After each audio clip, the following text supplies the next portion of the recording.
La verdad que viene cargada la agenda económica. Una noticia muy interesante, que siguen cayendo los plazos fijos. Esto quiere decir que la demanda de pesos cae, ¿no? ¿Y a qué nos referimos? Bueno, en noviembre, digamos, los plazos fijos crecieron en términos nominales, pero si vos tenés en cuenta la inflación, bueno, los plazos fijos cayeron 2,1% en términos reales, ¿no? Cuando vos analizás de qué se compone esta caída de los plazos fijos, vos te das cuenta que cayeron tanto en noviembre los plazos fijos mayoristas, que son los que invierten, estamos hablando de fondos de inversión, de bancos, y después los plazos fijos minoristas marcaron el cuarto mes de caída. En noviembre, ¿no? Cuarto mes de caída real. O sea, lo que estamos viendo es una clara caída en la demanda de dinero, ¿no? Y vemos que la gente desarma plazo fijo y lo coloca en depósitos a la vista, o sea, lo coloca en cuenta corriente o en cajas de ahorro, ¿no? Ahora, ¿qué estamos viendo? ¿Qué quiere decir esto? ¿Por qué es importante? Porque si hay caída en la demanda de dinero, si la gente deja de ahorrar en pesos, bueno, ¿qué haces si vos no ahorrás en una moneda que se devalúa? La salís a gastar. Entonces, esto te pone presión en la inflación y pone presión en el tipo de cambio, porque una cosa que vos podés hacer con los pesos que sacás del plazo fijo es comprar dólares. Pero por el otro lado también te genera un problema de financiamiento para el gobierno. ¿Por qué? Porque si vos ves los depósitos que tienen los privados en el sistema financiero, más o menos, de los depósitos que la gente tiene o el sector privado tiene en el sistema financiero, los bancos comerciales, ¿qué hacen con ese dinero? Bueno, un 92%, o sea, de cada 100 pesos que que el sector privado deposita en el sector financiero, los bancos agarran y prestan 92 pesos al Estado.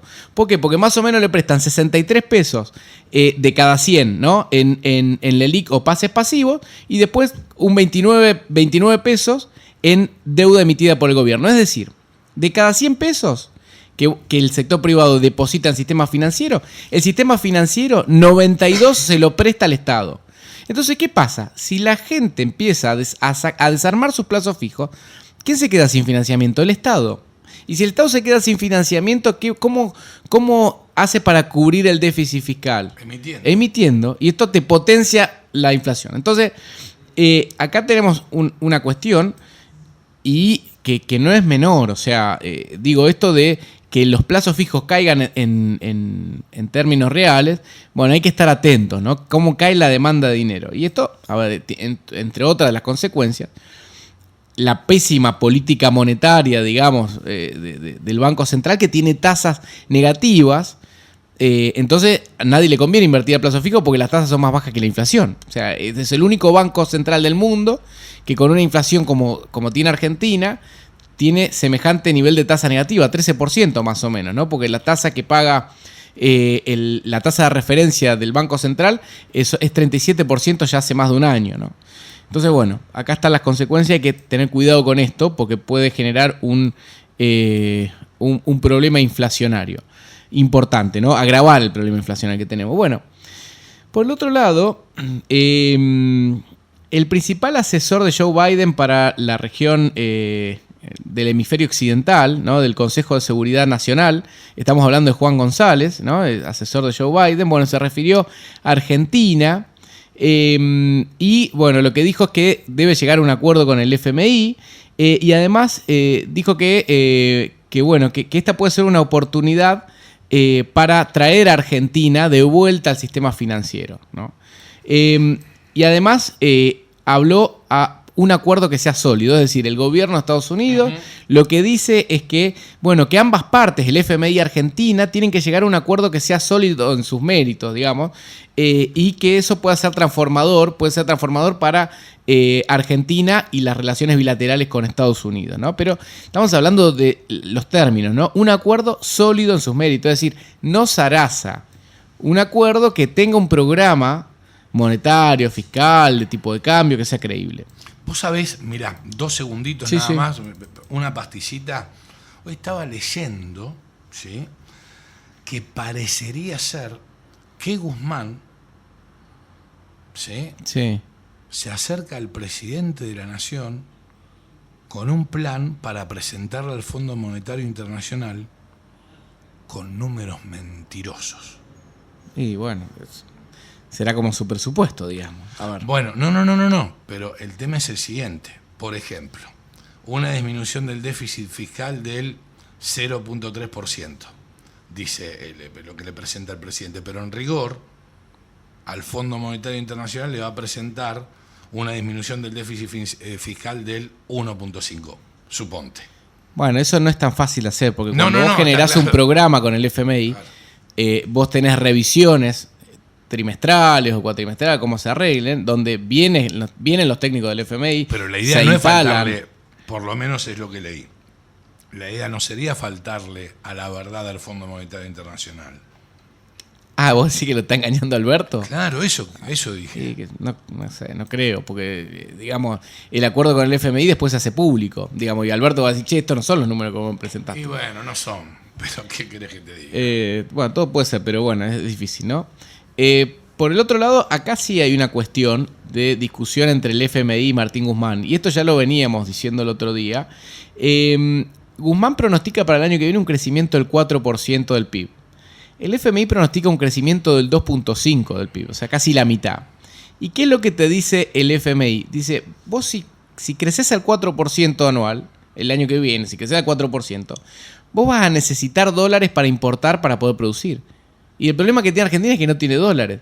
Entonces, no podés crecer al 4% porque no tenés los dólares para que la industria produzca. No podés importar, ¿no? Entonces acá hay una discusión entre el FMI, que pronostica un crecimiento casi la mitad de lo que pronostica Guzmán. Y por el otro lado, que esto ya también lo había mencionado la semana pasada, es que el proyecto de presupuesto estima más o menos que vendría en Argentina muchos fondos provenientes de organismos multilaterales, de bancos, ¿viste? De multilaterales, de organismos, de crédito, como 15.000 millones de dólares, que esto sería 7 veces lo que recibió Argentina este año. Digo, son cifras que pecan de optimistas. O sea, ¿pero quién dice esto? Esto lo dice el presupuesto de Guzmán. Entonces, bueno, dice el fondo, no, vos no vas a poder crecer al 4 porque no tenés los dólares para importar y para mantener, digamos, toda la necesidad. Y él dice, pero quédense tranquilos. Claro. Quédense tranquilos porque va a haber inversiones por 15.000 millones de dólares. Que nos van a prestar organismos multilaterales de crédito, el BID, el Banco Mundial, qué sé yo, nos van a prestar por el equivalente a 15.000 millones de dólares. Entonces, con esto,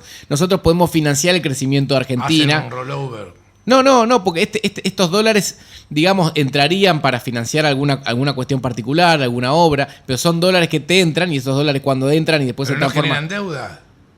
Sí, está bien, pero no es para pagar el fondo. Claro, estos dólares, no digamos, entrarían y después se pueden usar, porque, a ver, viene el Banco Mundial o el BID y te dice, bueno, yo te voy a financiar una cancha de fútbol, por ponerte cualquier cosa. Bueno, te viene con los dólares. Vos esos dólares los tenés que transformar en pesos para pagar sueldo, pagarle a las empresas. Bueno, ahora, esos dólares después se utilizan para importar componentes, para importar bienes y servicios. Está claro. ¿No? Entonces son dólares que entran en la economía. Bueno, en esta cuestión no se ponen de acuerdo, ¿no? Bueno, otra cuestión que tiene que ver, porque la agenda de estos días, estas semanas, va a estar muy marcada por el FMI y algunas proyecciones interesantes, en este caso algunos analistas del Bank of America, que te dice, bueno, che, puede ser una oportunidad comprar bonos argentinos si se arregla con el FMI. Porque bueno, si hay un programa con el FMI, genera más credibilidad, más confianza y puede ser que los activos argentinos, digamos, suban de precio, ¿no? Los bonos. Y bueno, lo que te dicen los analistas del Bank of America es que puede ser que tras un programa económico los bonos de Argentina puedan subir hasta un 30%. Digo, puede ser una oportunidad para que Está ellos... bien, el tema es que después te los paguen. Bueno, esto es una inversión de muy corto plazo, porque el país está defolteado. O el mercado cree que el país está defolteado y Argentina, digamos, por cómo vienen haciendo las cosas, en el 2023 va a tener que renegociar la deuda nuevamente. Ahora, lo que te dicen estos analistas del Banco of America es, bueno, sí, puede ser que los bonos, después de un programa con el FMI, bueno, su cotización suba un 30%, ¿no? El precio de los bonos suba. Ahora, toda esta suba no va a ser de golpe, va a haber un porcentaje de esta suba, más o menos la mitad, que va a ser después de que se anuncie el acuerdo con el FMI. Después, un poquito más pueden subir los bonos cuando el acuerdo sea ratificado por el Congreso. Y después puede subir un poquito más cuando finalmente se apruebe por el director del FMI. Es decir, que bueno, el mercado está mirando, digamos, ¿no? Un acuerdo, el anuncio de un acuerdo no cambia sustancialmente las cosas para Argentina sin un programa serio y sin que el mercado pueda ver que ese programa se va a llevar adelante, ¿no? Bueno, mirá, esto es muy, muy interesante y muy grave. Expropiación de YPF, ¿no? Todavía tenemos todas estas consecuencias de las tremendas macanas y pésimas gestiones de Kicillof en su momento y de esta estatización y cuando las cosas se hacen mal. A mitad de año podría iniciarse un juicio en Nueva York donde le reclaman a YPF 5.200 millones de dólares. ¿3 veces más de lo que sale YPF o estoy loco? Sí, más o menos. 5.200 millones de dólares y guarda, algunos dicen que pueden ser 7.500 millones de dólares. Además que ya se pagó también, o sea... ¡Qué luz! Esta gente, bueno, ¿cómo viene esto, este juicio? Bueno, acá tenés Burford, ¿no? Que es una empresa. Bueno, ¿qué hizo? Este fondo de inversión le compró en la justicia argentina, en la justicia española, los derechos para reclamar judicialmente los derechos a Petersen Energía. ¿Quién era Petersen Energía? Petersen Energía era una sociedad que tenía hasta el 25% de las acciones de YPF. ¿Qué pasó? Cuando a YPF la expropian, esta empresa se ve muy perjudicada, Petersen Energía. ¿Por qué? Porque las acciones que tenía empezaron a valer nada. Porque cuando te las expropian el Estado argentino, esas acciones no valen nada. Bueno, eso ha ocasionado un perjuicio muy grande para Petersen, que tenía el 25% de las acciones de YPF. ¿Qué es lo que dicen? Petersen y ahora Burford, que es el que le compra, digamos, los derechos de reclamar. Es que Argentina, habiendo pasado esto, lo que tendría que haber hecho es haberle hecho una oferta para comprar las acciones que tenía, ¿entendés? Ya que le expropiaba la mitad de la empresa, le tendría que haber comprado las otras acciones que se vieron muy devaluadas a partir de la expropiación de Argentina. Bueno, este juicio empezaría, si bien va a haber un encuentro en enero, una audiencia preliminar en la justicia de Nueva York, entre el 18 y el 27 de enero podría empezar a mitad de año. Estamos hablando de mínimo 5.200 millones de dólares. No es poca cosa. Bueno, otro tema tiene que ver con la carne, que ya lo veíamos, lo habíamos anunciado el mes pasado. Bueno, ¿te acordás que habíamos visto subas mayoristas del 25%, 20% en el mercado de Liniers? Bueno, ya esas subas mayoristas se vieron impactadas obviamente en el mercado minorista. Bueno, los incrementos... según un relevamiento del Instituto de Investigación Social, Económica y Política Ciudadana, que hace en 600 comercios de 20 distritos del conurbano bonaerense, bueno, lo que dice es que el mes pasado algunos cortes de carne escalaron hasta el 20%. ¿No? Estamos hablando, por ejemplo, el asado escaló, estamos hablando de provincia de Buenos Aires, 17,5% en términos minoristas. Carnaza 10%, la carne picada 11%, el espinazo 20%, hígado 8,7%, nalga 14%, paleta 12%, pescado 3,5% y el pollo 10%. Bueno, ante esto, obviamente, ¿quién está atrás? Que se pone como loco, Feletti, ¿no? Y acá, y también el Ministerio de Agricultura, que probablemente esta semana, el día jueves, haya una reunión porque están negociando probablemente algunos cupos para la carne, pero también para el maíz y el trigo, ¿no? Así que vamos a ver qué pasa y cómo avanzan estas negociaciones entre el agro y el sector ganadero y el Ministerio de Agricultura y de agro. Mira, para acá quería buscarte una... Bueno, esta me parece muy interesante. ¿Viste los bonistas que acordaron con el gobierno? El famoso, la renegociación de Guzmán.